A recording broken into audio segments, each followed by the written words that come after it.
நாடார் மக்கள் சக்தி கட்சியின் தலைவர் ராக்கெட் ராஜாவை கைது செய்துவிட வேண்டும் அல்லது என்கவுண்டர் செய்ய வேண்டும் என்று நினைத்து நெல்லை மாவட்டத்தில் அவரது சொந்த ஊருக்கு விரைந்த காவல்துறைக்கு ஏமாற்றமே கிடைத்ததாக தகவல் வெளியாகி உள்ளது.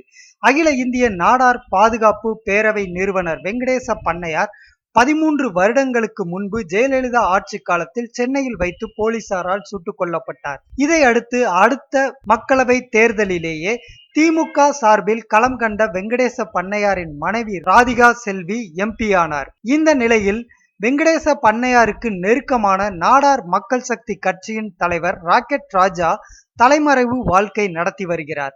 தலைமறைவாக இருந்தபடியே வேண்டியவற்றை சாதித்து வருகிறார் ராக்கெட் ராஜா. இந்த நிலையில் அதிமுக எம்பி சசிகலா புஷ்பா ஜெயலலிதாவை பகைத்து கொண்ட பிறகு சசிகலா புஷ்பாவின் பாதுகாப்பு ஏற்பாடுகளை ராக்கெட் ராஜா கையில் எடுத்துள்ளார்.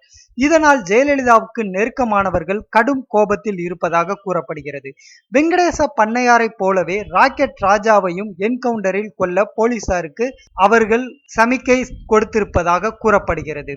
ராக்கெட் ராஜா தலைமறைவாக உள்ள நிலையில் அவரை என்கவுண்டர் செய்ய காவல்துறை திட்டமிட்டு உள்ளதாக முன்னாள் சுங்க இலாக்கா அதிகாரியும் ராக்கெட் ராஜாவின் சகோதரருமான சிவநேசன் குற்றம் சாட்டுகிறார். இந்த நிலையில் திடீர் என ராக்கெட் ராஜா வீட்டில் போலீசார் சோதனை மேற்கொண்டார்கள். ஆனால் ராஜா இல்லாததால் அவருக்கு சொந்தமான 2 கார்களை போலீசார் பறிமுதல் செய்துள்ளதாகவும் கூறப்படுகிறது.